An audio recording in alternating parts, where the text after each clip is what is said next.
6 yang beranggotakan saya, Hanin Azhara Sandila, Saya Nelvia Arianti. Saya Amral Azari.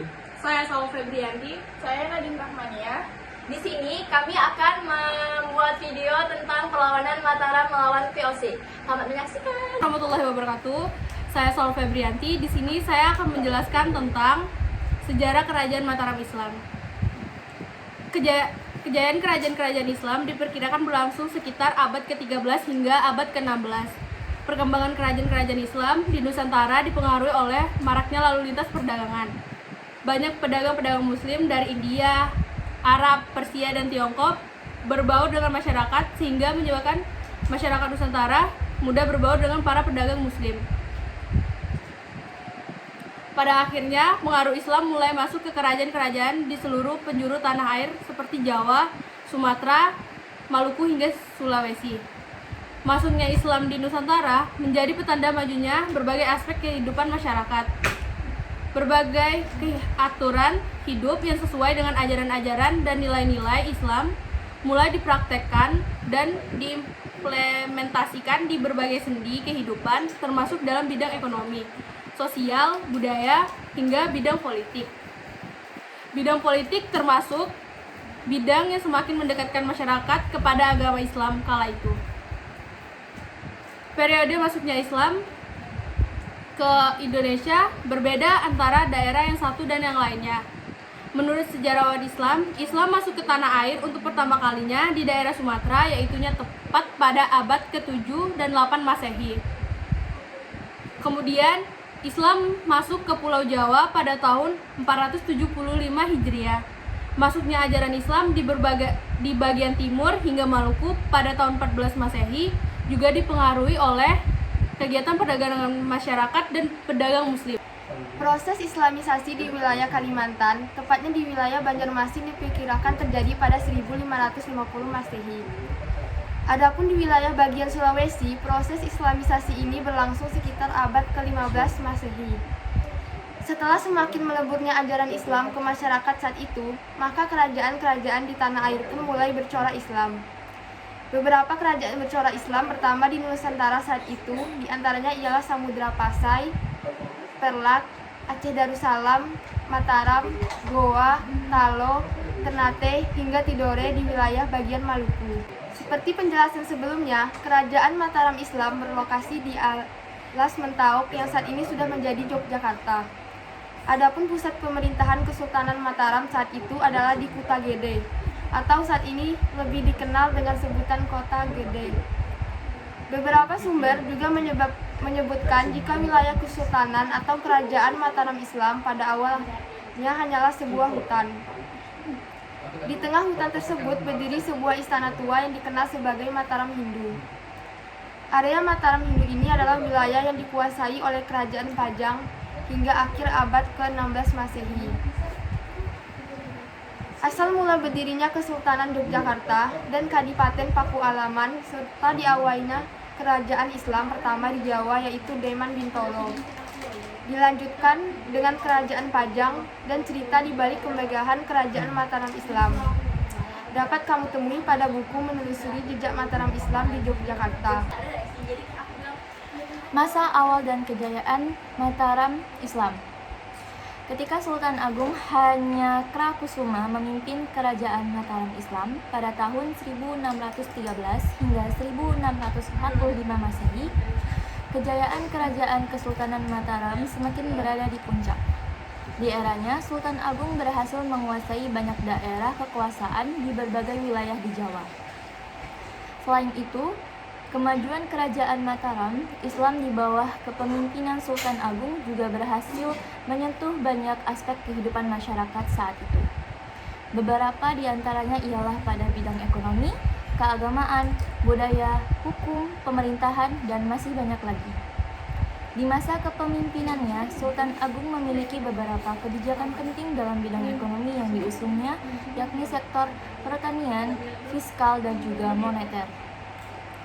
Pada era Sultan Agung, beliau membangun sektor pertanian dengan memberikan tanah kepada petani dan membentuk forum komunikasi sebagai tempat pembinaan.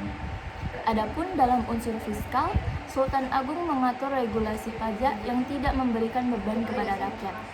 Kemudian, pada bidang moneter, Sultan Agung membentuk lembaga keuangan untuk mengelola dana kerajaan. Di bidang keagamaan dan hukum Islam, Sultan Agung juga menerapkan aturan yang sesuai dengan aturan Islam. Tak hanya itu, ulama pada kala itu juga diberikan ruang untuk bekerja sama dengan pihak kerajaan.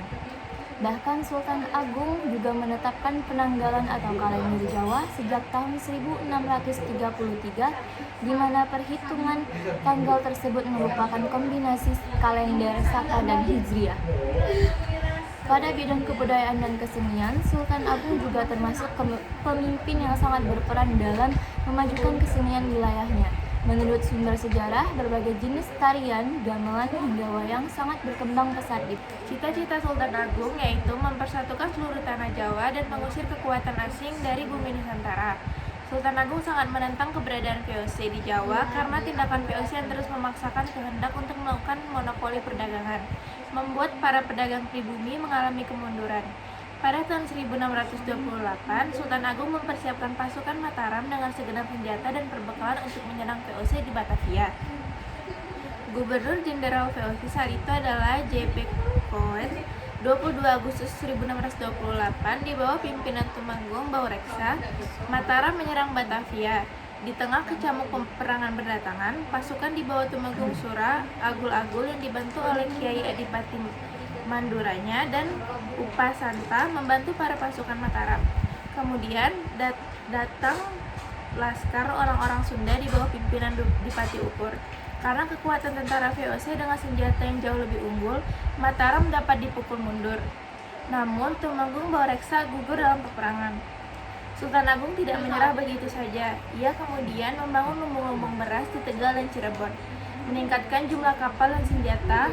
Lalu pada tahun 1629, pasukan Mataram menyerang Batavia di bawah pimpinan Tumenggung Singgarano, Kiai Adipati Jaminah, dan Dipati Purbaya. Namun usaha Sultan Agung membangun lumbung diketahui VOC. Segera VOC mengirim kapal untuk menghancurkan lumbung. Di Tegal, VOC berhasil menghancurkan 200 kapal, 400 rumah penduduk, dan 1 lumbung beras.